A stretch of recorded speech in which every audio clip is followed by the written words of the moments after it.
Hai guys, balik lagi sama gue Andrew Siamo dari Wear.id atau Wear Indonesia. Di video produk battle kali ini gue akan membandingkan Garmin Fenix 6 yang harganya udah diskon abis turun terus dengan si Garmin Fenix 7 yang terbaru. Kira-kira bagaimana experience gue dan apa aja perbedaan fitur-fiturnya? Let's check it out.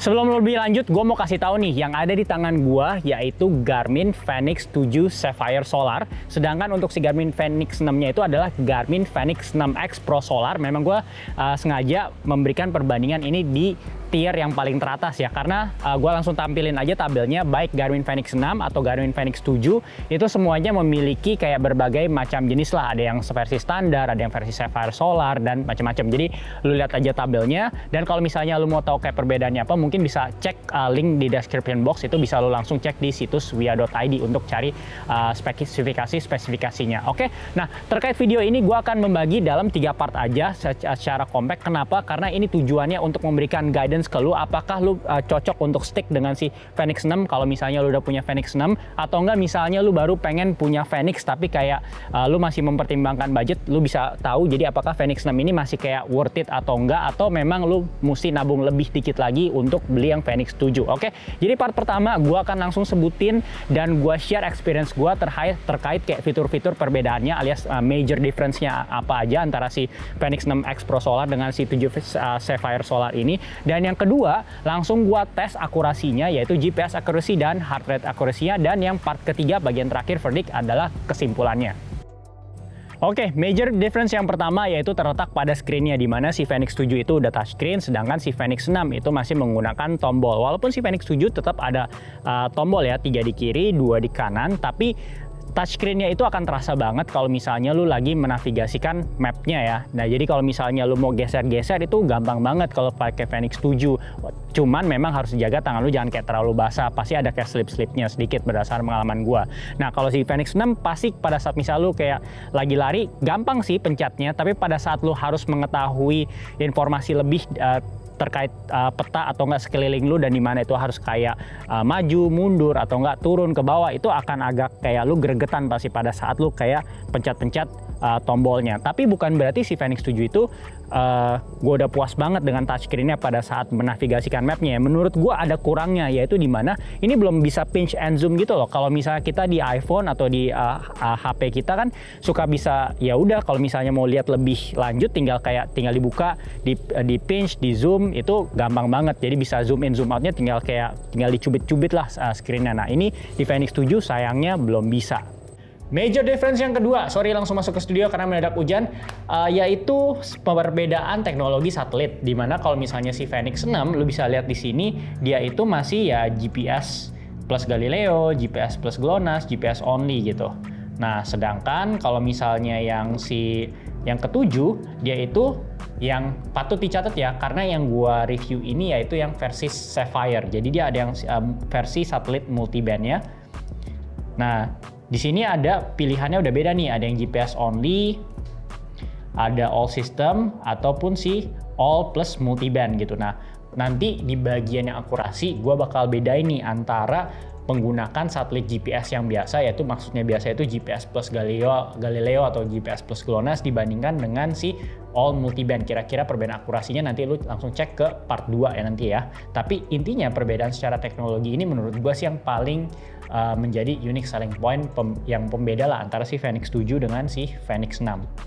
Perbedaan yang ketiga tentunya ada di battery life, tapi karena ini banyak banget modelnya baik si Fenix 6 dan Fenix 7, gue langsung tampilin aja on papernya dalam bentuk tabel, karena setiap model itu pasti ada perbedaan-perbedaannya ya. Karena ini yang gue pakai di sini yaitu yang si Pro Solar. Kalau untuk yang Fenix 6-nya, si Fenix 7-nya tuh Sapphire Solar. Nah, kalau based on my experience sih, kalau misalnya in general, dua-duanya ini menurut gue baterainya badak banget ya.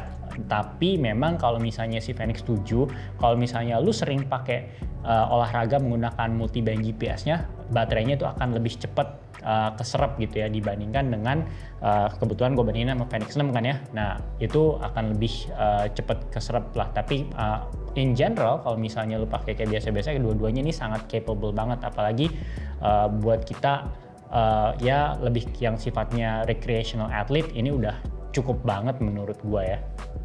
Perbedaan yang major juga antara si Fenix 7 dengan si Fenix 6 yaitu penggunaan sensornya, yang Fenix 7 sudah menggunakan Generation 4 Elevated Heart Rate Sensor ya, makanya bentuknya dia seperti ini, sedangkan kalau misalnya si Fenix 6 masih pendahulunya bentuknya seperti ini, jadi kayak secara fisik juga terlihat beda ya. Nah untuk keakuratannya gue bakal ngomongin di part 2 yang lebih bahas terkait akurasinya.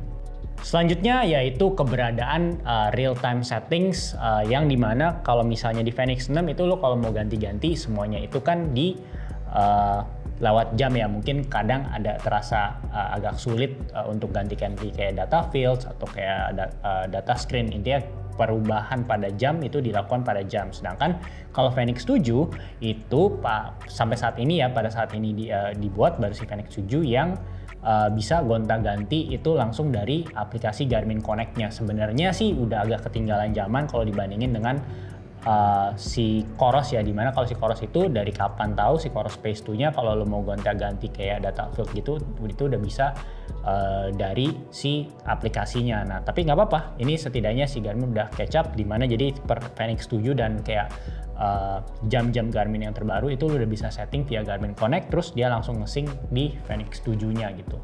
Pembeda selanjutnya yaitu si Fenix 7 ada data real time stamina, di mana di bagian atas ini namanya mereka menamain stamina, sedangkan yang di bawah ini potential stamina. Nah stamina itu kalau misalnya lu lari misalnya 10 km, nah terus lu ngelihat misalnya baru 5 km tapi stamina yang di atas ini tuh udah tinggal kayak 50% atau 30%, berarti lu bisa tahu kalau menurut si Garmin itu kayak oh lu nggak bakal kelar nih karena stamina saat itu lu udah kayak kemampuan badan lu itu udah hampir mau habis lah, kurang lebih tujuannya seperti itu. Sedangkan kalau potensial itu sifatnya yang lebih long term, ibaratnya kayak efek dari kayak pas lu lari itu bagaimana nih persentasenya gitu. Kalau makin berkurang ya berarti ya lu mesti restnya tuh kasih waktu yang lebih lah untuk masa recovery-nya, jadi seperti itu. Fitur atau widget selanjutnya yang ada di Fenix 7 tapi sampai saat ini sih belum ada ya di Fenix 6, yaitu training readiness gitu. Nah, dimana bisa dilihat di widget di sini ada tulisannya training readiness, ada kualitatifnya low dan ada skornya juga gitu. Nah ini sebenarnya widget ini gue lihat pertama kali di Garmin Forerunner 95, tapi semenjak firmware update si Fenix 7 juga udah bisa. Nah pas dilihat ini udah ada kayak semacam rangkumannya ya dari skor, dan kayak ini dibilang low.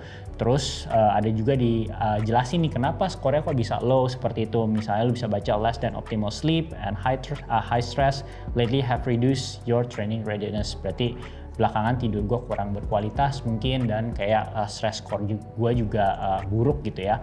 Nah sebenarnya di dalam training readiness itu ya tadi ada data apa aja kayak sleep ya, jadi kalkulasi sleepnya, kualitas tidur kita, karena kan kita performa kita pada saat berlatih atau berolahraga sangat ditentukan salah satunya pada saat tidur.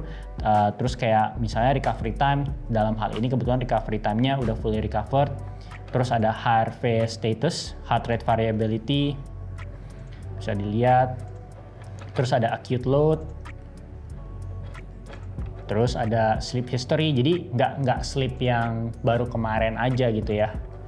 Terus ada stress history juga, dan semua data itu di-combine menjadi satu dan jadilah si training readiness. Menurut gua sih ini cukup membantu ya, apalagi kalau misalnya lu kayak lagi mau kayak menjadwalkan kayak long run lu, atau enggak kayak ingin menjadwalkan kayak olahraga lainnya. Jadi kayak lu bisa tahu kayak misalnya lu sampai mesti maksain tetap olahraga, tapi setidaknya lu bisa tahu sebelumnya oh memang training readiness gua memang lagi cukup rendah sih ya, jadi makanya gue kurang kayak bertenaga misal lu lagi weightlifting gitu, karena training readiness lu juga lagi rendah, entah itu karena recovery lu yang belum maksimal atau enggak tidur lu kurang berkualitas gitu. Jadi kurang lebih sih tujuannya seperti itu.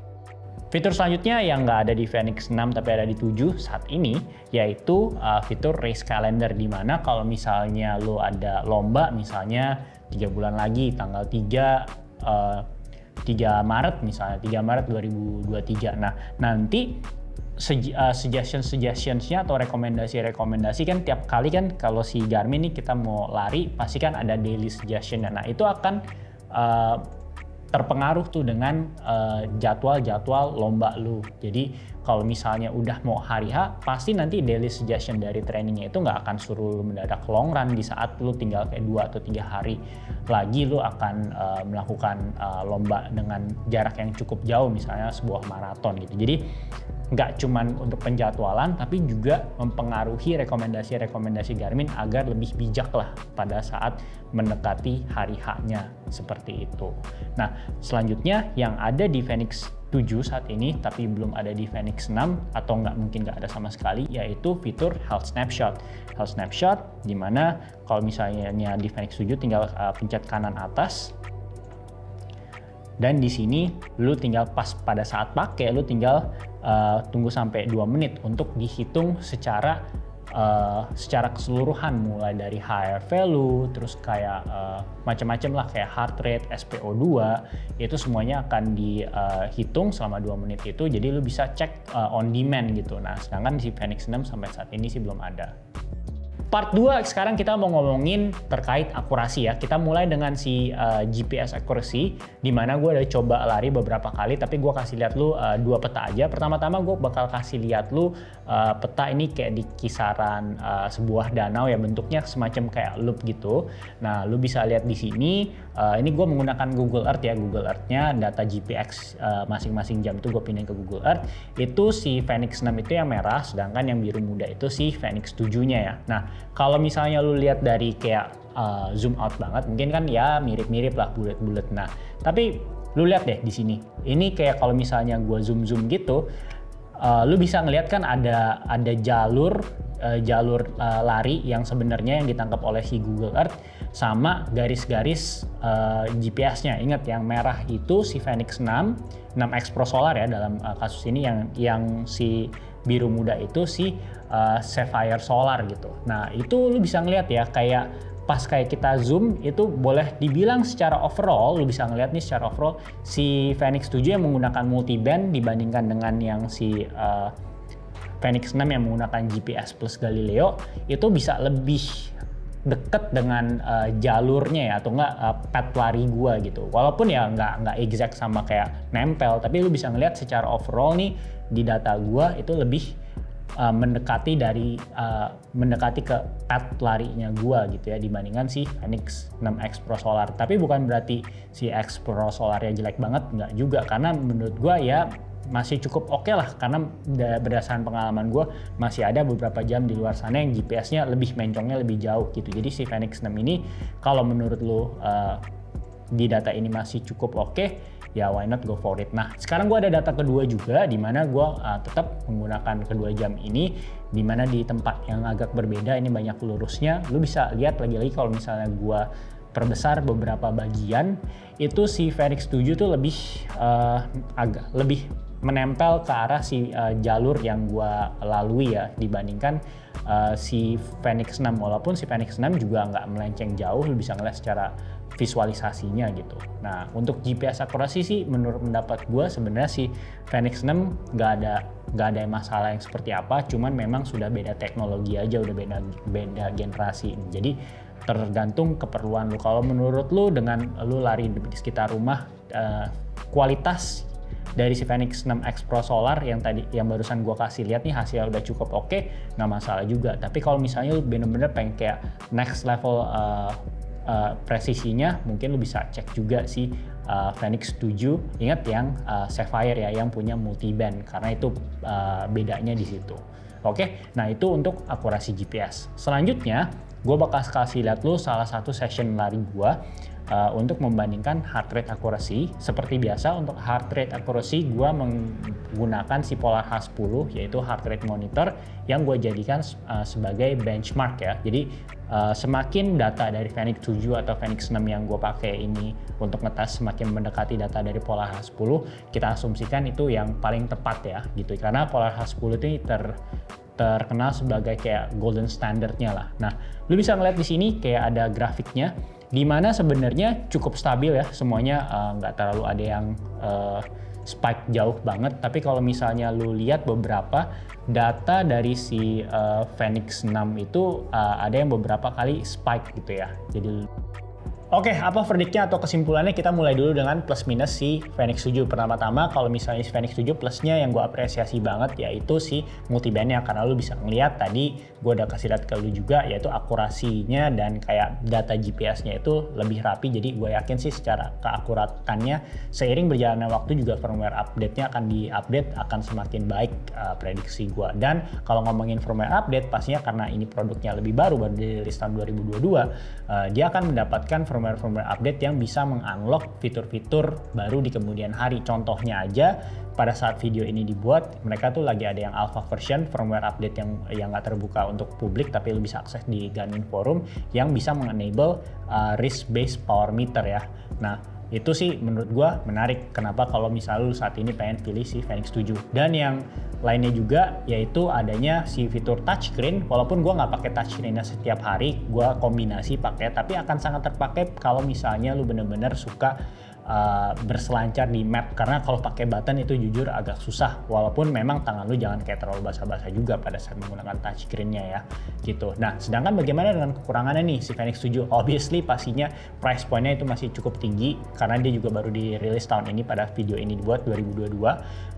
Terus ya kalau misalnya pakai multiband memang agak ini baterai lah, apa namanya, kayak lebih menyerap baterai gitu. Jadi tapi ya sebenarnya sih kalau misalnya lu pakai yang solar ya ada bantuan dari solarnya juga sih, jadi nggak terlalu gimana amat. Toh pun kalau misalnya lu nggak nggak pakai yang solar, sebenarnya basically si Fenix 7 sih atau enggak lini Fenix gue boleh bilang ini udah cukup bandel ya baterainya. Nah, bagaimana dengan si Fenix 6? Plusnya apa? Pertama-tama pastinya secara harga ya lebih menarik ya, karena mulai deket-deket lah dengan kayak Garmin Forerunner 955 kalau nggak salah. Untuk harga again lu bisa cek di situs via.id ya, itu produknya bisa lu lihat harga promonya atau harga saat ininya gitu. Tapi intinya pasti ya harganya lebih menarik nih si Fenix 6, lebih makin terjangkau lah gitu. Dan kalau ngomongin widget ya paling kurangnya salah satu kalau yang gue pribadi ya, yang gue perhatiin banget yaitu misalnya training readiness di Fenix 7 ada, tapi di Fenix 6 nggak ada gitu ya. Tergantung lu juga apakah lu kayak memvalue tadi tuh widget yang tadi gue udah jelasin, training readiness tuh perlu banget nggak sih atau enggak gitu, karena basically dia udah ada training status gitu ya. Jadi seperti itu. Terus kalau untuk kayak GPS accuracy dan heart rate accuracy lu udah bisa lihat tadi perbedaannya. Kalau menurut gua ya namanya juga teknologi lebih baru pasti akan lebih banyak dikembangin. Tapi kalau perbedaannya menurut lu nggak terlalu signifikan in term of kayak GPS accuracy-nya lu ngerasa nggak perlu punya multiband, dan kayak heart rate accuracy-nya lu ngerasa ya masih mirip-mirip lah berdasarkan data lu Drew, ya why not go for it dengan si Fenix 6. Tapi memang harus diingat ada minusnya. Si Fenix 6 ini dia udah keluar kan pendahulunya ya, again kayak lu beli handphone apapun pasti nanti ya mungkin ada firmware update, tapi firmware update-nya sifatnya hanya akan lebih kayak ya bug fixing seperti itu. Nggak ada yang mungkin ya, jarang ya ada yang kayak misalnya mendadak jadi ada kayak si Fenix 7 nih nanti misalnya ada wrist-based power meter gitu. Mungkin belum, kecil kemungkinan, karena kan tentunya Garmin sebuah perusahaan for profit pasti mereka akan mendahulukan si Fenix 7 ya kalau misalnya ada firmware update yang bikin si produknya makin canggih.